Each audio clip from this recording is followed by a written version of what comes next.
Сәлем достар, бүгінгі видео биржадағы графиктерді қалай оқитындығымыз туралы болмақ. Қор нарығындағы сигналдарды оқи білу сізге тиімді бағада бағалы қағазды сатып алуға және сатуға көмектеседі. Кез келген адам брокердің сайтына немесе арнайы акцияларға талдау жасайтын сайтқа кірген кезде ең алғаш көзге түсетіні осындай қызыл-жасыл түсініксіз сызықтар. Алайда нақтылап 1-2 минут осы видеоны тыңдасаңыздар, түсіну әбден оңай болады. Енді осы суреттерді жақындатсақ, келесідей графиктерді көреміз. Негізі график қызыл-жасыл түсті свеча немесе қазақша айтсақ шамға ұқсас болып бейнеленген. Свечаның қызыл түсті немесе жасыл түсті болуы бағалы қағаздың бір күн ішінде бағасының өсуін немесе төмендеуін көрсетеді.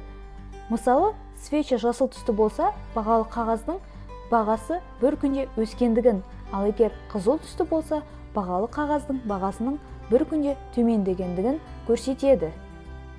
Енді жеке бір свечаны алып қарастырайық. Мысалы, осы жасыл свеча. Әрбір свеча бір күндегі баға өзгерісін көрсететіндігін жаңа айтып кеттім.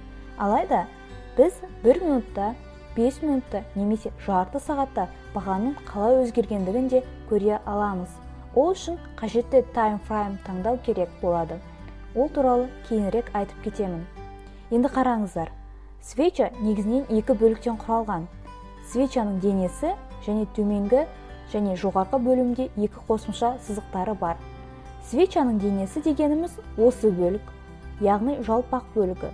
Осы свечаның төменгі жағы биржа ашылған кездегі бағалы қағаздың сатылу суммасын көрсетеді.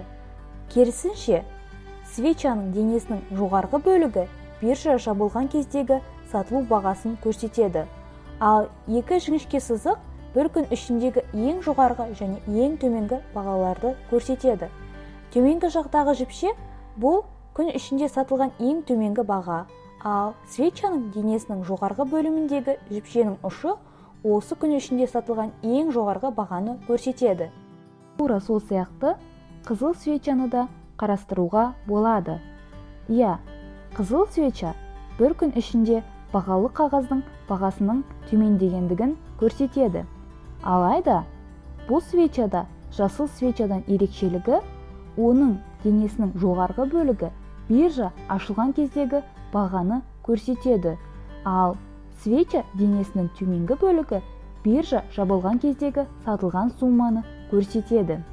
Жіпшелер жасыл свечадағыдай жоғарғы бөліктегісі күн ішінде сатылған ең жоғарғы бағаны көрсетеді, ал төменгі жақтағы жіпше күн ішінде сатылған ең арзан бағаны көрсетеді. Кейбір графиктерде свечадан бөлек барларда қолданылады. Олар келесідей бейнеленеді. Қызыл түс бағаның төмендегендігін, ал жасыл түс бағаның өскендігін білдіреді. Енді қызыл барды қарастырайық.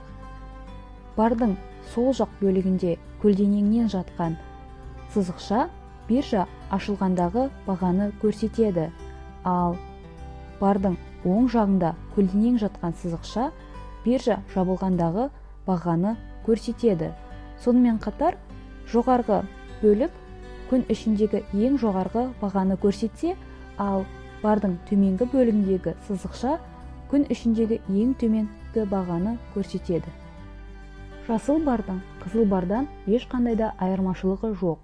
Мұнда да сол жақтағы көлденең жатқан сызықша биржа ашылғандағы бағаны көрсетеді, ал оң жақта көлденең жатқан сызықша биржа жабылғандағы бағаны көрсетеді. Жоғарғы және төменгі бөлігіндегі бағалар олар ең төменгі және ең жоғарғы бағаны білдіреді. Жалпы, графиктермен жұмыс жасауға арналған ыңғайлы сайттардың бірі ол TradingView сайты. Енді осы сайтта кез келген компанияның графигін оқып көрейік. Осылай TradingView сайтына кіреміз. Кейіннен график бөлімшесіне басып, бізге қажетті компанияның графигін тауып алуымызға болады. Бізде қазір Tesla компаниясының графигі ашулы тұр. Алайда, мына жерге басып, кез келген компанияның акциясының графигін тауып алсақ болады. Мысалға, Apple компаниясы.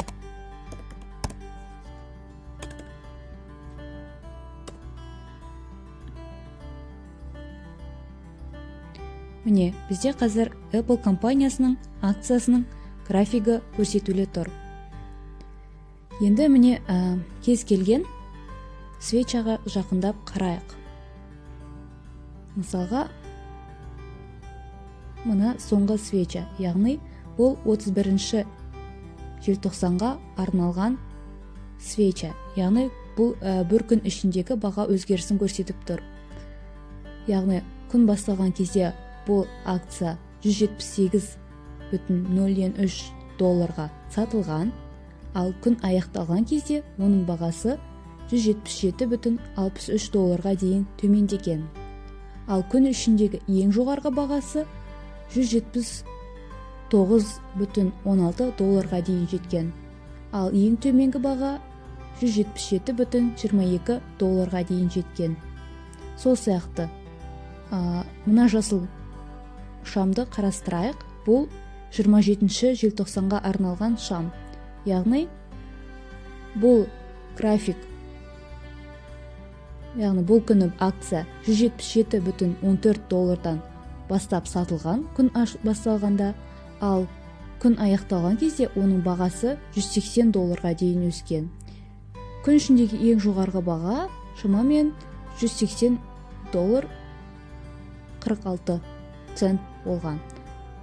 Ал ең төменгі баға да сол 177,14 долларға тең болған.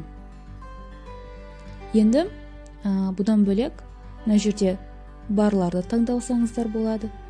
Бұл барда, яғни 178 доллардан басталған, содан 177 долларға дейін күн ішінде бағасы төмендеген. Күн ішіндегі ең төменгі баға 177,14 доллар, күн ішіндегі ең жоғарғы баға 179,16 доллар. Назарларыңызға рахмет. Каналға тіркеліп, лайк басуды ұмытпаңыздар.